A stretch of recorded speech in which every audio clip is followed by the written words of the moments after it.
We got two more videos. How one party has dominated modern Japan. I think maybe we'll watch it. We'll watch that later. The business behind Kurzgesagt. I want to Kurzgesagt, and then after that, I'm going to play video games. For 10 years, insanely long in internet years. We're among the largest sciencey channels on YouTube, and still a bit of a black box to people. So let's talk about ourselves a bit in 3 parts. Our backstory. Yes, I'm going to play fucking video games after this. I'm going to play Resident Evil 4. Shut the fuck up. Every single one of you fucking dweebs have been going absolute bananas mode over having me play video games. So I can't wait for every single one of you to leave immediately as soon as I start playing video games. How we finance our work, and the values of Kurzgesagt. Let's jump back to a more innocent time. From humble beginnings to today.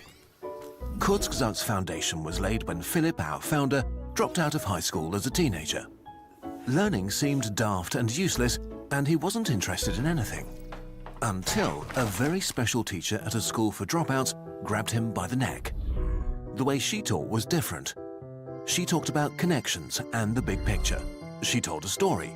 For the first time ever, Philip wanted to learn more without being forced. It was a key life experience. Kurzgesagt tries to recreate this experience for you. Nothing is boring if you tell a good story, and we try to tell these stories to spark excitement and make you want to go on and learn more.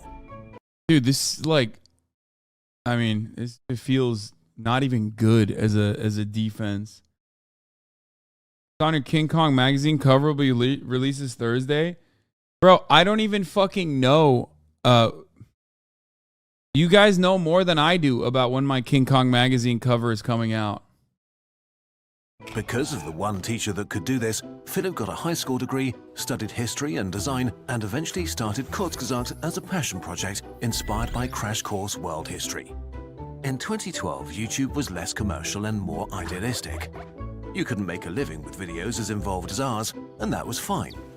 The goal was creative freedom, and so for the first few years, it actually cost money to make Kurzgesagt. We had no outside funding, just intrinsic motivation and a few friends from university. We worked for clients during the day and on Kurzgesagt at night, 80 to 100 hours a week. It was a real struggle, but also very rewarding. But then Patreon launched, sponsorship started, our views increased, YouTube changed. In 2015, the channel began to break even and then to earn a profit. But we were pretty burned out at this point, so we decided to bring in more friends and hire the first team members full-time, creating a legal entity. More people meant that we could stop overworking, do more, and improve.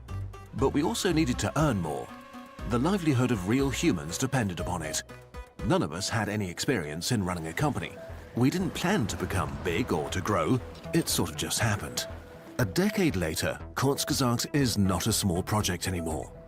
We are an animation studio with offices in Munich and Berlin. We need computers, monitors. I'm going to be honest with you. I think they're well-intentioned liberals in Germany who have like that's it. They're well-intentioned liberals in Germany who cut a lot of videos, and some of which aligns almost completely with the opinions or pet projects that billionaires have, and that's it. It's literally manufacturing consent, but this time it's again still self-selecting, but this time on the internet through an independent, otherwise independent like a source of information. Like I don't think that these guys are like, oh, I disagree vehemently with this subject matter, but I think because a billionaire gave me money, I'm advocating for it. I think it's more so. I think it's more so just that like they personally, legitimately believe a lot of the things that they're advocating for. There's also a lot of stuff that they do that is completely unrelated to like billionaire pet projects that I love. Especially the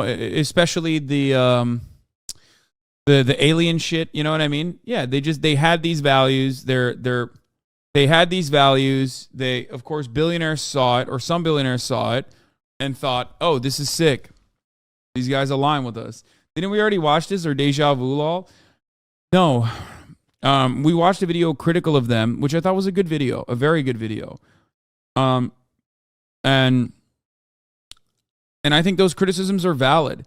And I think the person who was critical of them when they made the billionaire propaganda by Kurzgesagt was right. They were covering it from they were covering it in the same vein that like Noam Chomsky has analyzed mainstream media with respect to how journalists that get to the tippy top of mainstream media are self-selected. And I think that is identical to what's going on here. And I talked about it. And my opinion is not going to change with this video either. But I also don't think that it's like a grift or bad, even though I do sometimes disagree vehemently with some of the videos that they make. Does that make sense? They explain real scientific issues amazingly, but their solutions are always vote harder and hope science and technology will outpace those problems. Exactly. Their solutions are not great. But the assessment of the problems are. They're very good at breaking down issues. Ultimately, though, they're on the right side of history with respect to many issues that they cover, whether it be, renewable energy, shifting our focus away from fossil fuels, things of that nature. And for that reason, I think that they are a low-level offender, I guess. Like, they're a relatively inoffensive science channel. I don't like that you're giving them a pass by just saying that they're just libs. I'm not giving them a pass for anything. It doesn't fucking matter. They're just not doing anything like nefarious. There are a litany of content creators out there, from Jordan Peterson all the way to like every fucking right-wing content creator that straight up deny global warming. Like you deny the top of the hour ad break. Top of the hour ad break is real. Okay? It's real. A lot of you deny it because you're already subscribed. If you want to be a top of the hour ad break denier, all you need to do is subscribe. You'll never see them, and you'll think that they're just a figment of your imagination. Here's the 3-minute ad break now. Blammo. Tablets, desks, coffee, contracts, pay licenses, taxes, rent, and insurance. In 2023, our team consists of over 60 employees and a lot of freelancers around the world. Salaries alone cost millions of dollars a year just to stay around. This creates an interesting problem. With such high production costs, how can we publish our work for free? How we finance Kurzgesagt. We've added up our earnings from 2015 through... Let's come full circle and go back to that YouTuber who kicked off the clickbait controversy and point out that their argument was a straw man and they're a bad person for attempting to stigmatize the channel. No, I don't think that YouTuber who started off this clickbait controversy is a bad person. I think their analysis was literally correct. So, no, I disagree with what you're saying as well.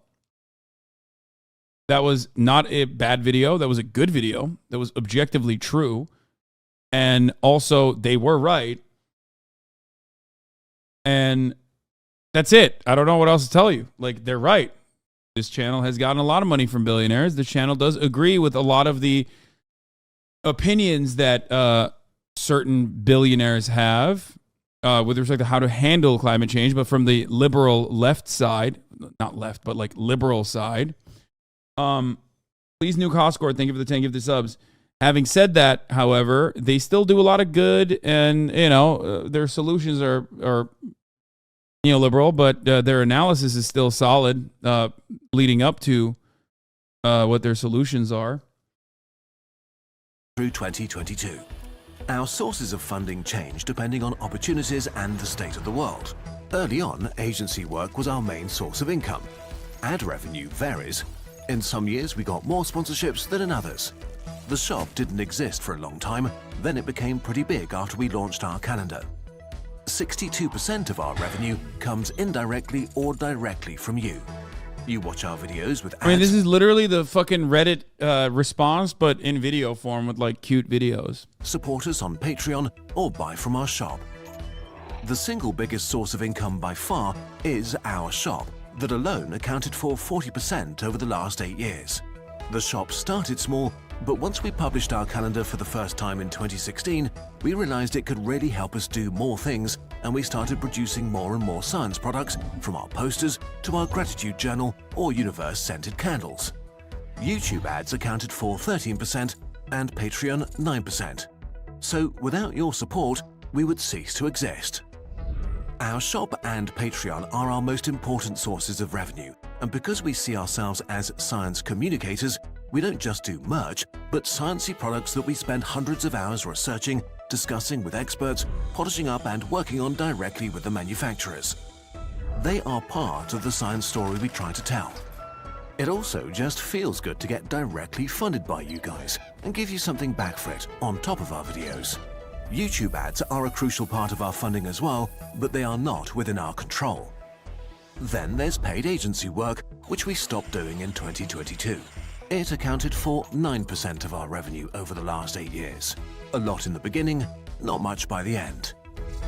Then there are commercial spots. Like, you didn't even have to do all this. In my opinion, they didn't have to do this like level of like funding transparency, especially because like it still doesn't address the main fucking point of contention in that other video, which was that that like early on you got a lot of support and you also basically fucking advocate for similar things or believe in similar things genuinely that like Bill Gates believes in. And there are certain moments where like they talk about carbon pollution or advocate for like cap and trade, things of that nature. Sponsors advertising products. They accounted for 12% of our revenue. We also got about 7% from German public broadcasting for the German channel, but ended this partnership in 2022. Third point is that if you're a billionaire, you're Finally, objectively there are wrong. That's not what I institutional said. sponsors representing about 10%. Some people take issue with this, especially Bill Gates has come under public scrutiny, and we've been criticized for even working with organizations funded by him. So let's look at this 10% in more detail. About 3% of our revenue over the last 8 years came from the Gates organizations for a wide variety of topics, often suggested by us. 5% comes from open philanthropy and is only used for specific projects.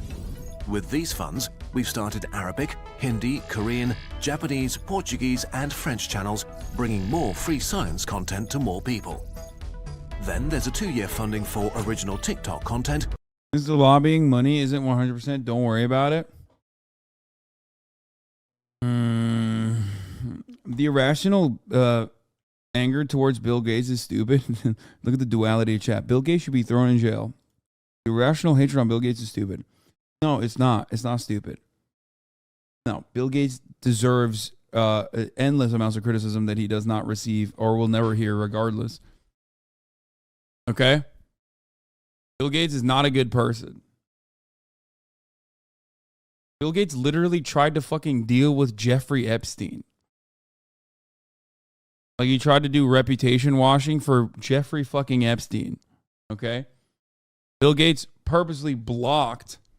We just watched earlier, before we get to Bill Gates purposely releasing the IP for AstraZeneca. Okay?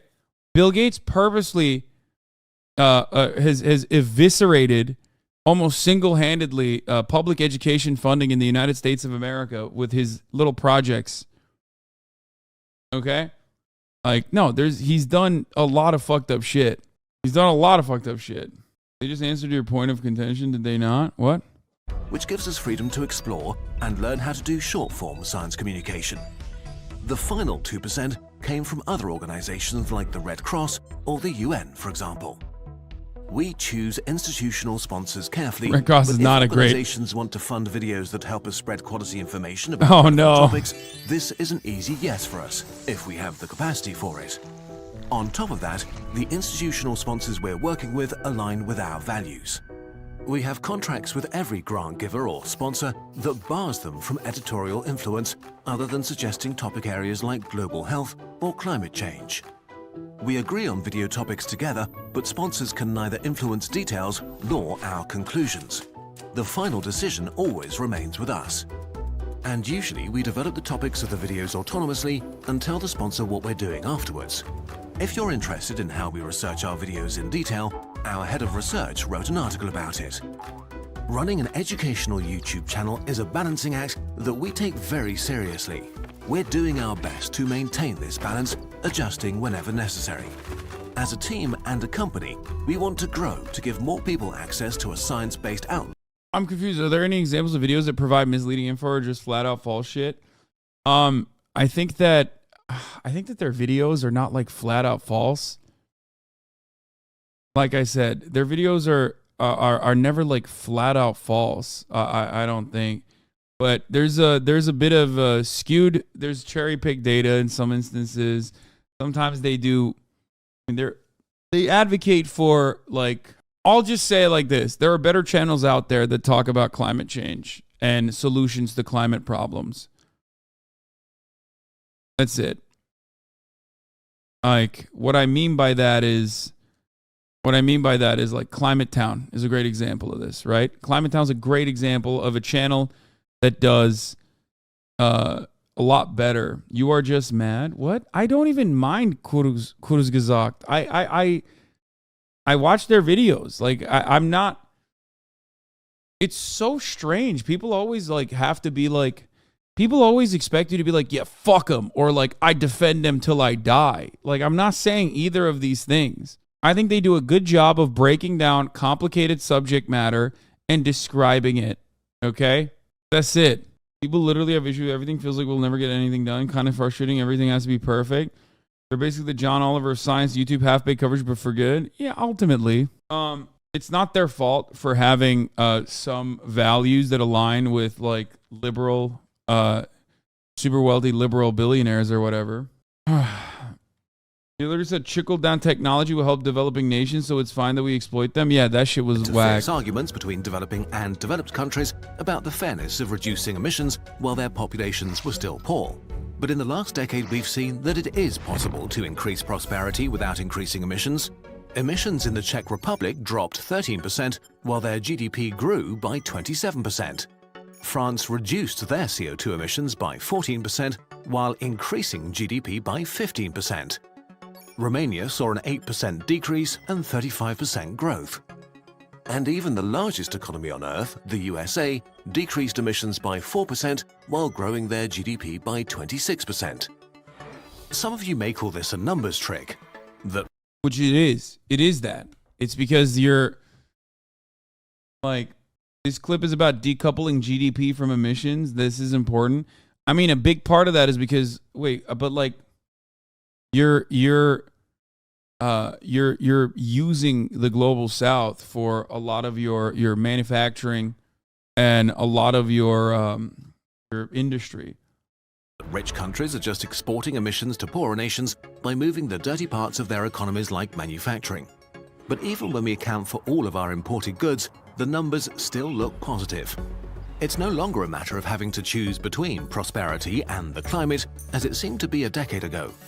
Developing countries were to fierce. All right, hold on. I want to see the full clip. Arguments between percent just exporting emissions to poorer nations by moving the dirty parts of their numbers still look positive. It's no longer a matter of having to choose between prosperity and the climate, as it seemed to be a decade ago. Developing countries will profit from that because as rich countries pay for the expensive development of green technologies, they can adopt them more cheaply. Yeah. Developing nations shoulder the big burden of renewable energy initiatives, and then it will inevitably move down to developing nations. Developed nations will shoulder the burden of these, green capitalism initiatives, and it will inevitably trickle down to developed or to developing nations, and they will be able to adopt them cheaply. Okay? That's the argument, and it's a silly one, especially because you're simultaneously relegating some of the carbon pollution directly to these developing nations, while the developing nations itself are shouldering the worst burdens of climate change. They are the ones who are getting fucked over. Look no further than even Puerto Rico, for example. You know what I mean? When you have a crippled infrastructure as a consequence of centuries of exploitation, oppression, like African nations have, or even Puerto Rico. Okay? Great example. U.S. colony, Puerto Rico. Okay? Still technically not a state. When you are victim to some of the most predatory, exploitative practices under capitalism, and you have no infrastructure to deal with the climate changing so dramatically that extreme weather conditions become commonplace, You have nothing. Like you have no way of combating it even. You know what I mean? They can skip most of the high emission phase that today's rich countries went through. We are at the point where not decarbonizing is a bad business decision. What's the alternative? Developing nations will either splurge on technologies that will increase climate change, or we can help them through these means. I think completely moving away from fossil fuel and utilizing all of our resources, as it is an existential crisis on the entire planet, is exactly where we should be focusing all of our R&D and our dollars on. And then and then actually helping, not like conditional aid, not U.S. aid, but actually helping our trade partners. Capitalism is the main reason why this industrial development has been so sour on the entire planet. So trying to fix the issue that capitalism has greatly exacerbated through capitalist means is never going to happen. So making an argument that it will is wrong from my perspective. I mean, yeah, this is a great example. We export our literal garbage into the global south. Like, we just dump our garbage.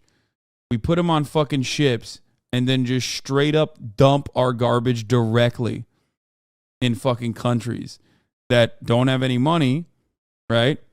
So they have nothing. They will gladly take it. It's kind of like everyone was like, dude, that's slavery, when XQC was talking about how to deal with like homelessness, where he was like, oh yeah, just make them work. Like, just force them to work, right? And people were like, well, that's homelessness. But then it's like, but when it's done at a systemic level to the global south, you're like, because they're desperate and have no other means of economic development, then it's like seen as normal and good. You know what I mean?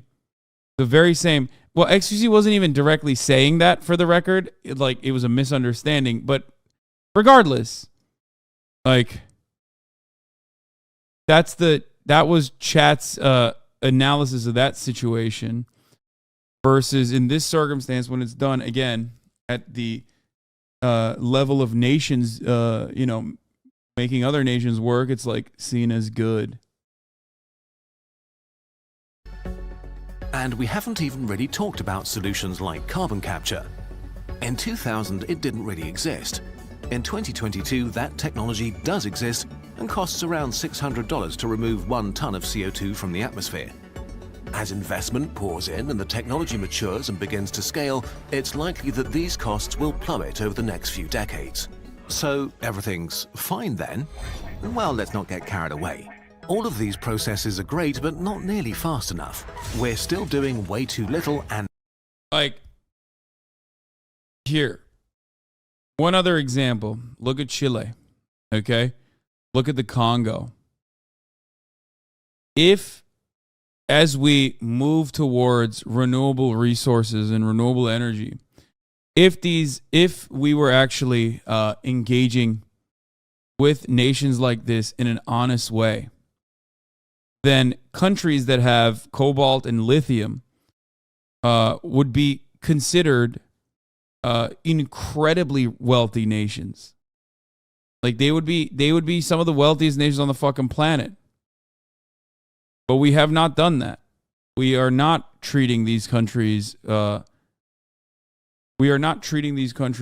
though they are viable trade partners that deserve sovereignty and dignity, but instead, a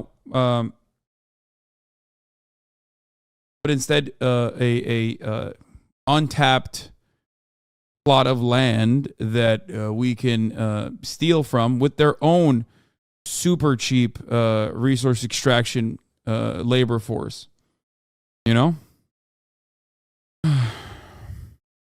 Another banger from the same video.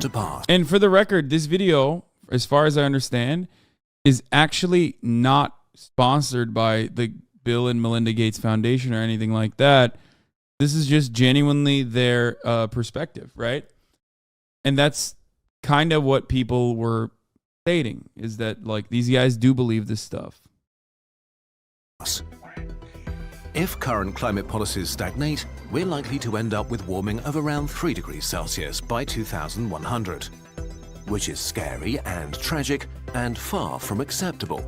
But this is actually good news. How? In the last decade, we've seen enough progress that most scientists now think that we have likely avoided apocalyptic climate change.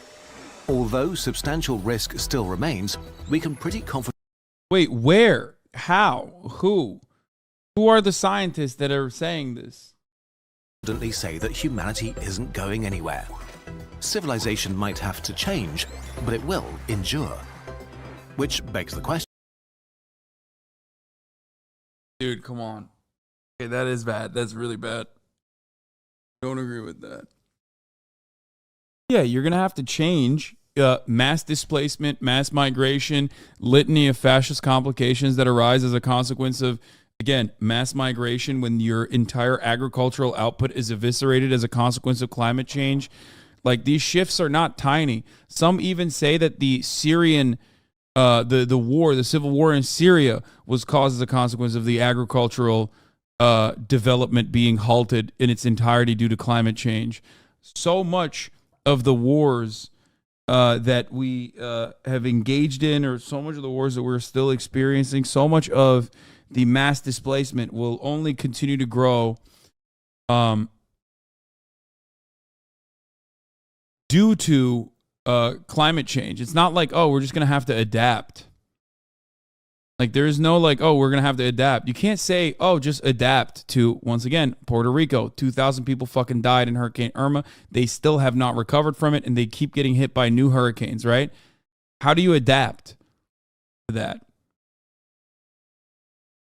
You know what I mean? That's like what are you supposed to evolve to just have gills? Like, what do you do? And again, uneven development and unequal trade also yields uneven results for national development in general for these countries that are otherwise exploited. So when you don't have the infrastructure to deal with it, or when you don't have the money to overcome when you don't have the money to like basically take advantage of the recover evenly, you're double fucked. Here's the thing with climate action right now. We know that for people to change, they need to be worried a lot, but not so much that they will freeze with inaction. And oil companies are banking on inaction to the point that they have encouraged this can't-do feeling. So climate activists need to tread a careful line to stop people from being too doomer. It's hard. No, but like, how does that have to do anything with what this is saying? This is like looking at an objectively devastating reality for the third world and trying to paint it over with like rose-colored glasses. And that's not true. It's just like completely untrue.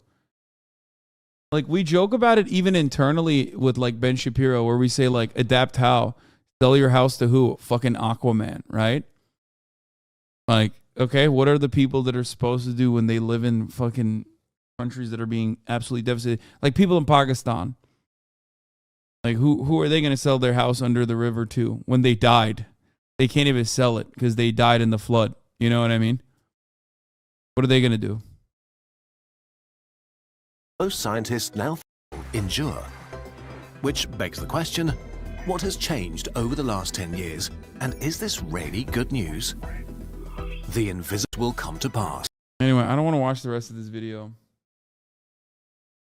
I agree with all your points, but what Kurzgesagt was trying to say is to promote an optimistic message. I don't agree with it, though. I think you're being a bit uncharitable here. I don't think he's saying everyone is going to be okay, but he's saying that the human race will survive. Yeah, no shit. I know the human race will survive. Okay. Guys, this is an extreme example, but it's literally like saying, dude, if there was a race war in America, things would be fine. People would still survive. Yeah, who would survive? You know what I mean? Yeah, of course, anthropogenic climate change is going to be devastating for the planet, but people will survive. The people that will survive are the people that are living in, you know, the imperial core. They will survive. Even then, though, conditions will be still worse than before, especially for the working poor in our country as well.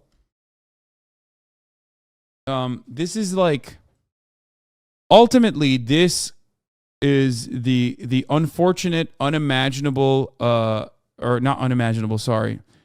This is a problem with the lack of creativity and a lack of imagination that comes from believing in a capitalist dogma.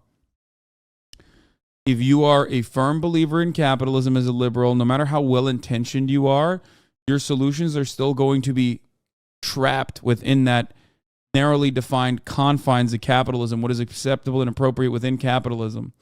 And ultimately, in a long enough timeline, as a mechanism of control, as the contradictions become more and more glaringly obvious, we'll start advocating for more devastating, more damaging solutions. As you slowly but surely normalize the oppression that people feel, normalize the violence that people experience under capitalism. Things that you would consider to be, things that our parents would look to and think are unimaginable, maybe 40, 50, 60 years ago, are now seen as like totally normal. Look no further than mass shootings in the United States of America. If you want to develop a better understanding of how much we have dulled ourselves and desensitized ourselves to the rampant violence that we experience. Now, it's not like we have a lot of sympathy for the global South anyway. So this kind of commentary is one that I specifically disagree with. My friends and grandparents swear we've always had daily shootings. What? Anyway, let's finish this video and then I'll play a video game. This brings us to our final topic. Why are we doing Kurzgesagt? Our values and our vision. Our core mission is to spark curiosity. We want to make science and humanism accessible for as many people as possible. The effort we put into creating our videos is a way of achieving that. Our videos are beautiful because that helps to spark curiosity, to understand complex topics, and because it just feels good to create and watch. Our research is as intensive as it is, so our videos are a good simplification of very complicated topics. We want to make people excited about science so they rediscover subjects they hated in school and see how amazing they are. On top of curiosity, we want to inspire long-term thinking and a positive, constructive outlook. Being optimistic about the future of humanity is not mainstream, and we think this is horrible. Pessimism often sounds smart and gets more views, while optimism can sound naive, but this is a bias that's not helpful for us as a species. So, despite the gloominess of many topics, we want to approach them with informed and well-researched optimism. Not brushing humanity's very real challenges aside, but also not falling into the trap of pessimism.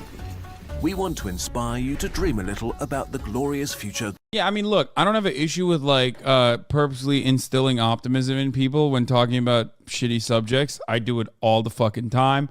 I try to do it at least.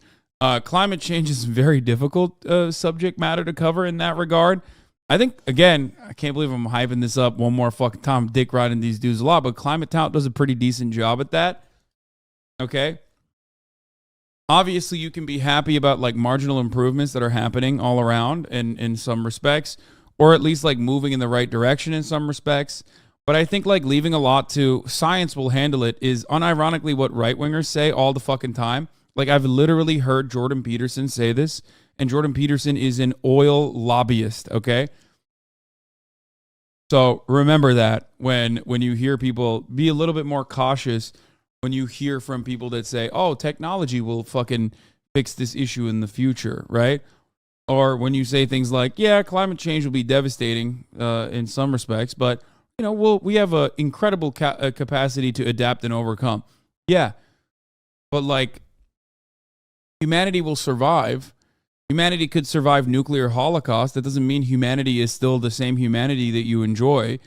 It's like an econ textbook refusing to recognize the humanity behind the laborers at the widget factory. Yeah, when you think about it as just like they're just producing widgets at the widget factory, then that's fine. But when you but you can't do that. Yeah, I mean, that's like a kind of a good take, too. It's like, I can smoke cigarettes. They will have a cure for cancer by the time I get it. Wait, are you actually serious? Is Jordan Peterson actually an oil lobbyist? Yes, he's being funded by the oil lobby. That we could actually build. but only if we believe it's possible. In the long run, we don't only want to do this on YouTube. The idea is for Kurzgesagt to be a positive influence across more media. On our TikTok channel, in the long-form content we're exploring, in apps, in the VR game that will be released later this year, and the games we plan to make in the future. Our shop is a central part of this vision. We start our stories with a video and end them with a poster. There are so many things we want to do. And thanks to you watching this right now, we have the freedom to work to the best of our knowledge and ability. In the end, we hope you like what we offer and that we'll be doing something worthwhile for as long as we exist. And hopefully, we'll have a lasting impact by making science and learning more fun for as many people as possible. If you personally want to help us do this, you can watch and share our videos, check out our shop, become a Patreon, or give us an ad blocker exception. Bro, this is kind of funny to pair with this. The new IPCC report out today with more terrible news that we are headed for climate hell unless immediate transformative change happens. Like, yeah, when you pair up with like IPCC reports, they keep coming out that we're like, you know, we brought every scientist. Okay? We brought every climate scientist together in a room and they said we're all going to fucking die. We're going to die in a fiery inferno. Obviously, the nations that are going to go first are the ones that are the poorest because they do not have the capacity or the development to withstand dramatic shifts in overall climate and the horrifying consequences of said dramatic shifts, like extreme weather conditions becoming more and more commonplace. Everyone's going to fucking die gradually, okay? Please, we must do something. We must do something, anything to change that. Like, literally, we are so fucking cooked, please. And then you turn around and it's like, yeah, we have carbon capture technology in the future. We'll be able to, you know, we'll actually become viable. And it's just like you're in some ways that turns into, in some ways, that basically almost, I mean, this is like a little bit rude to say, but in some ways that kind of turns into the same shit that Republicans are doing. But like in a more even-keeled and smarter way almost. It's like Joe Biden saying, we got to trust the science. We trust the science, unlike those Republicans, Jack, because that's what liberals say, right? And then basically doing like very little about it.